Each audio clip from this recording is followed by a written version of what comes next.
Today, we're going to talk about Trump's blatant attempt to pivot to the center, and I have two interviews this week. I interview Congressman Daniel Goldman about the Republicans' impending government shutdown and their doomed impeachment effort against Joe Biden. And I interviewed the Democrat running for Lauren Boebert's seat in Colorado, Adam Frisch, about her Beetlejuice scandal and how he plans on winning what was the closest race of 2022. I'm Brian Tyler Cohen, and you're watching No Lie. So it's probably not news to anyone that Trump is running away with the Republican nomination. The Iowa polls show Trump at 20, 30 points ahead of everyone else. New Hampshire polls are the same story, which is not to say, by the way, that Trump won't continue hammering away at Ron DeSantis or whoever else he may feel poses some mild threat, because I'm not sure if you guys are familiar with Donald Trump's porcelain doll of an ego, but he will. But what he's also doing now is pivoting to the general election, and here's what I mean by that. Mr. President, I want to give voters who are going to be weighing in on this election a very clear sense of where you stand on this. I think they're all going to like me. I think both sides are going to like me. What's going to have to happen is you're going to have to listen. You're asking me a question. What's going to happen is you're going to come up with a number of weeks or months. You're going to come up with a number that's going to make people happy, because 92% of the Democrats don't want to see abortion after a certain period of time. If a federal ban landed on your desk, if you were reelected, would you sign it at 15 weeks? Are you talking about a complete ban? A ban at 15 weeks. Well, people are starting to think of 15 weeks. That seems to be a number that people are talking about right now. Would you sign that? I would sit down with both sides and I'd negotiate something, and we'll end up with peace on that issue for the first time in 52 years. I'm not going to say I would or I wouldn't. I mean, DeSantis is willing to sign a 5-week and 6-week ban. Would you support that? You think that goes too far? I think what he did is a terrible thing and a terrible mistake. That everyone will like him. Yeah, Donald Trump, the common sense center on all things abortion in the United States. Now, this goes without saying, but here is why what he is saying is complete and utter bullshit. And I'm not going to use my own words here. I'm going to let Donald Trump explain why Donald Trump is lying.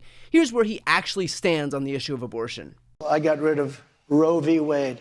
I'm the one that got rid of Roe v. Wade. I was able to do it, and I was very honored to do it. Do you believe in punishment for abortion? Yes or no, as a principle? The answer is that there has to be some form of punishment. For the woman? Yeah, there has to be some form. There, of course, remains a vital role for the federal government in protecting unborn life.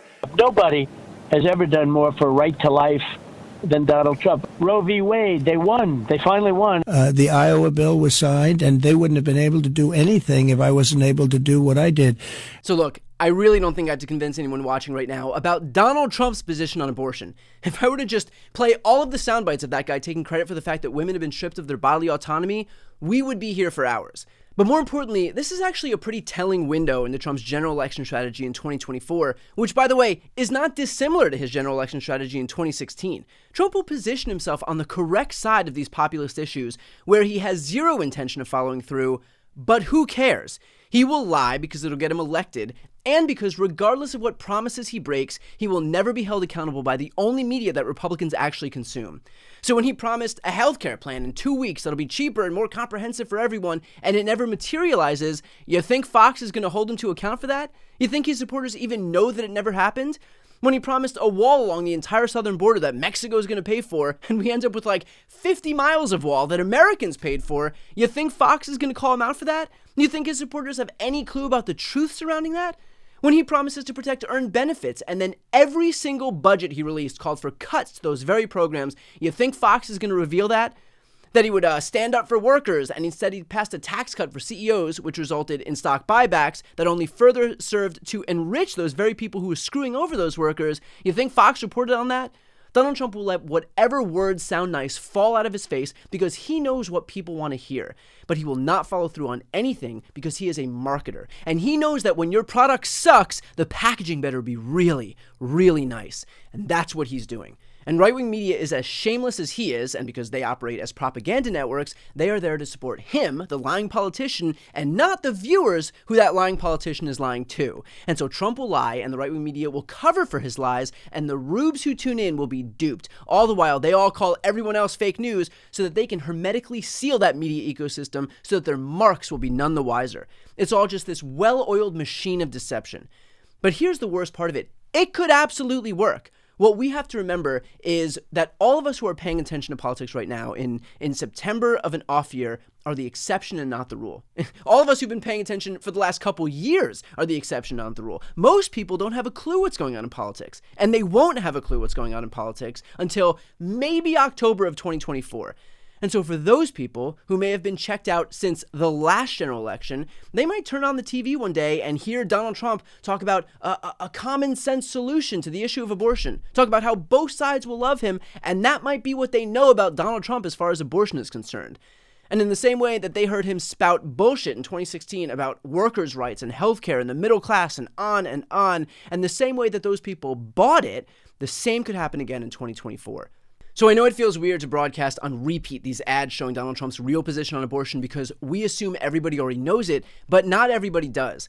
And I think we would be really well served to embrace the repetition of this stuff on the left because repetition works. There's a reason that everybody knows Make America Great Again. There's a reason everybody knows Build the Wall. There's a reason everybody knows Lock Her Up. It's because they repeat this stuff ad nauseum, but then everybody actually learns it. So our mentality should be that if we see another ad about Trump's actual position on abortion, don't be annoyed that we're hearing it again. Be encouraged at the fact that Democrats are finally learning that we will repeat these winning arguments a million times if we have to make sure we reach every single voter. And if us hearing it for the millionth time means that someone else hears it for the first time, then it'll be worth it. Because we know the truth about what Donald Trump is trying to do, so our job is to ensure that everybody else does too. Here are previews from my interviews with Congressman Goldman and Adam Frisch. Does it not defy logic that in an election where we all know the choice is binary, that the media narrative here that they're desperate to shoehorn in is that there is an equivalency between the fact that Biden is 80 and the fact that Trump, who by the way is 77, incited an insurrection against the seat of government for the express purpose of overturning an American election with the help of his criminal enterprise?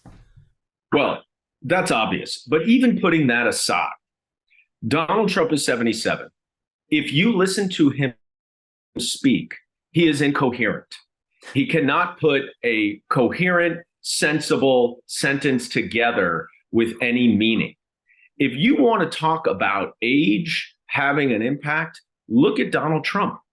And that is the thing that is bewildering to me, that there's so much focus on Joe Biden's age. Donald Trump has really almost gone off the deep end. I mean, he is there with Rudy Giuliani now at this point, where it's conspiracy after conspiracy theory. There is no sense to anything that he says. It's pure grievances and revenge. And he clearly has lost his marbles and would be incapable of governing. And so I think that as this campaign moves forward, that paradox is going to become more and more apparent. You're running for Lauren Boebert's seat in Congress. She made headlines this past week after getting kicked out of a Beetlejuice musical for vaping and also engaging in sexually lewd acts in a crowded family theater. Can I get your response to this latest spectacle from the Colorado Congresswoman? Yeah, I wish we weren't having these conversations, Brian. In reality, I mean, there's two things we focused on from day one last cycle when we had the closest race in the country. And that was people want the circus to stop. And they want this angertainment industry that my buddy Dean Phillips talks about, and I talk about a lot as well. And they want someone in the House of Representatives to focus on the district and not themselves. And so this latest Beetlejuice escapade is just another notch in the belt of embarrassment, as I say, for the district. I wish we were having conversations about accessing rural healthcare better for our constituents and our families, and trying to figure out how to get inflation and some of these costs under control, and childcare, and making sure that we have the water we need for our ranchers and our farmers and our recreation people. And unfortunately, the whole country, literally the whole country, is just focused on the current representative's latest shenanigans. And I'd rather just spend my time focusing on the district. But we are working with what's dealt with us in the life of politics in 2023. Yeah.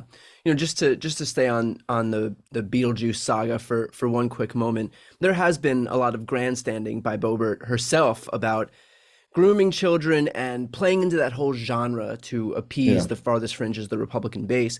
In November of 2021, she actually tweeted, "Seems Joe Biden understands basic economics as well as he understands appropriate behavior around kids." What does it say that she violated this purported sacred rule as far as her own party is concerned?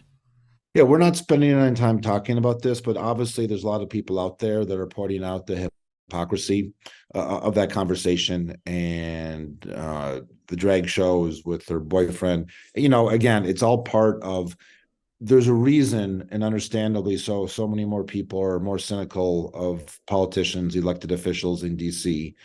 How they act, what they say, do what I say, not what I do. That type of conversation happens a lot.